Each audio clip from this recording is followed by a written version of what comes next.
So this is the vlog for June 27th, and after a couple false starts, I'm ready to get going with something a little bit different tonight.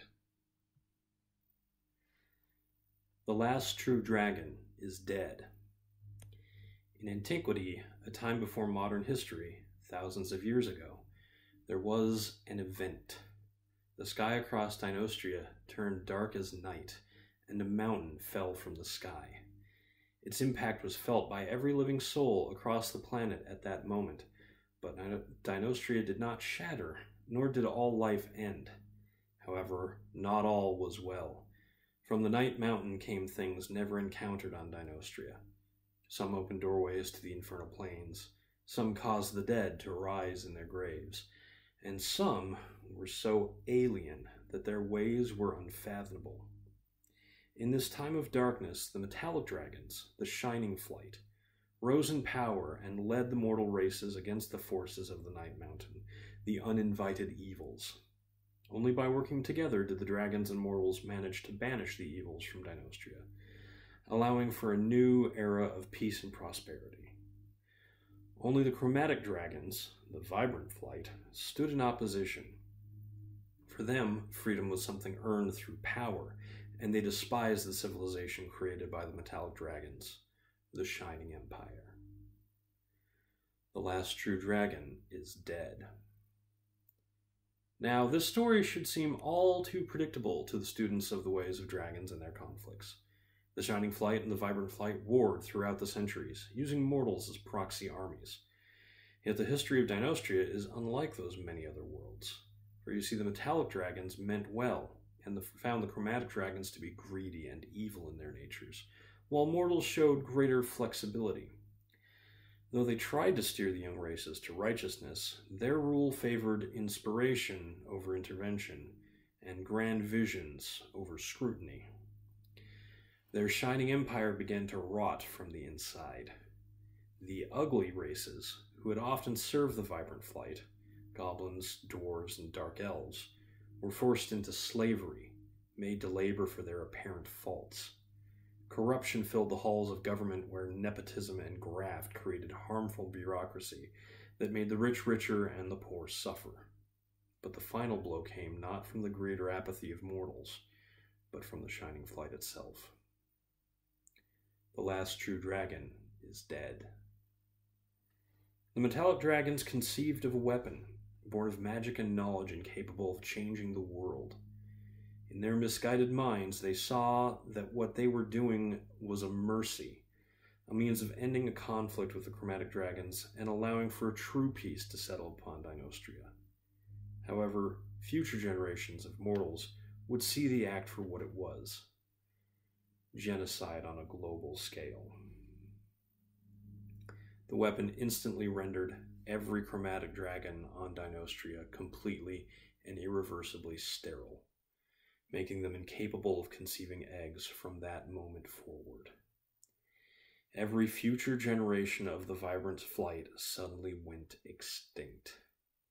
The metallic dragons believed the depression generated by this effect would make their foes placid, that they would quietly accept their fate in sorrow. They were wrong. In a fury never seen on Dynostria, the great red worm named Dragoch ascended to the sky, fueled by an anger that could not be quelled with the blood of 100 metallic dragons.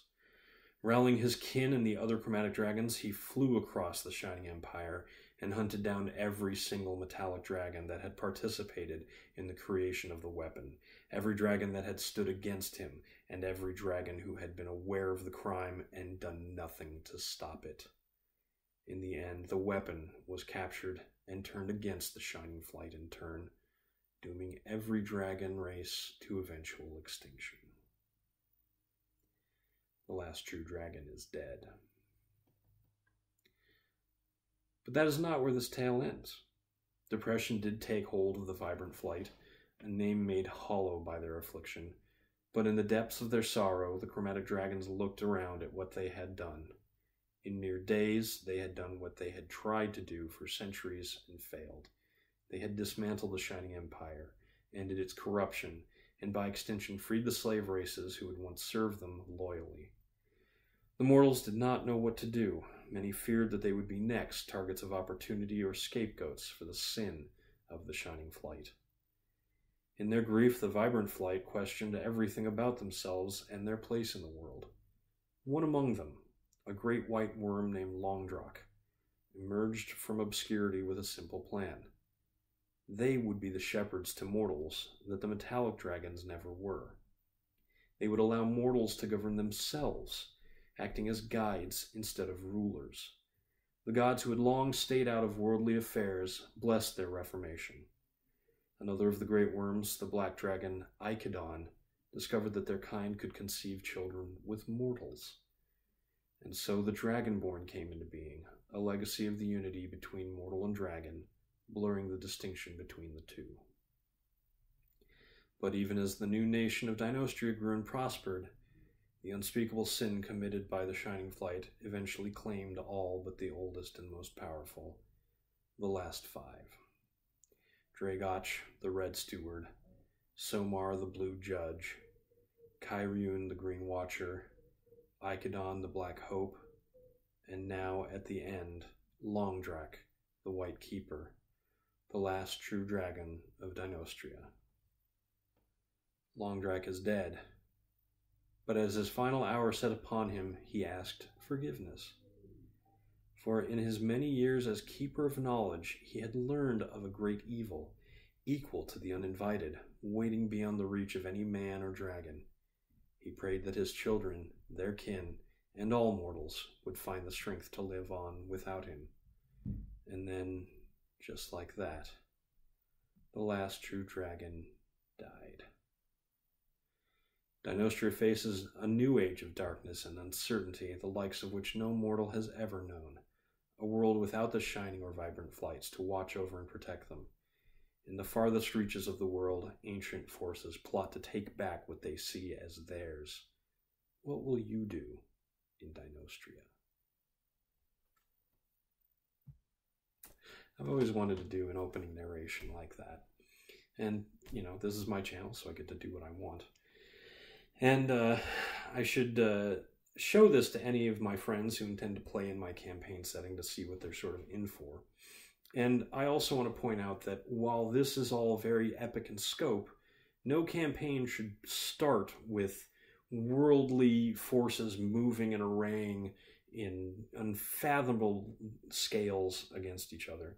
It should start with characters, the characters that players make, and the relationships those players and characters have with one another, and the world that the dungeon master, myself in this case, set out for them. But I find that it helps to have a grounding, something to sort of pick you up and draw you into the world so that you have at least some idea what you're going to be in for.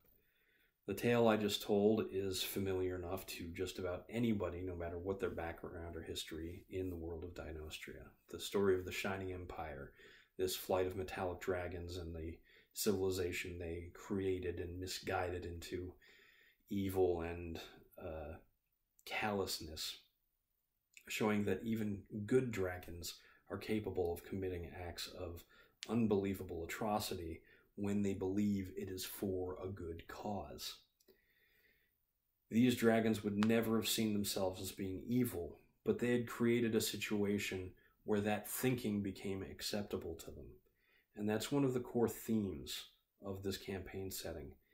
Thinking very carefully about what the world is, what you want it to be, and what it's going to do without you. But I don't want that to make it sound like you are powerless. In fact, it should hopefully spur you to action, not just in a campaign setting, but in the real world. We let things happen, and sometimes taking no action is the worst action to take. And though I am not a political motivator or part of the process, I do vote. I vote every year. Well, every year that there's a major election. And I believe that only people who, are part of the process, at least at some level, have any, justification for saying things like this. But I do believe that if we take action, we will achieve what we want.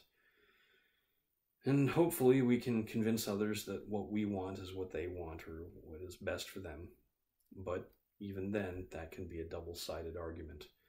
It can be an argument to achieve great things or commit terrible acts. But most of all, I want people to see other people for what they are: people.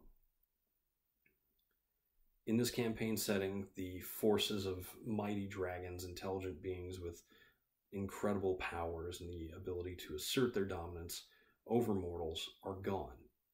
That should allow mortals greater agency in their own world and to have greater investment in their own actions and their own destinies. But, as is typical in fantasy literature and fantasy role-playing, there are often forces out there that desperately want to remove any choice a player can possibly make. And so it's by their will that they have to achieve greatness, capable of, or worthy of being written down in history books for ages to come. I'm Eric Spornitz, and tomorrow will be better.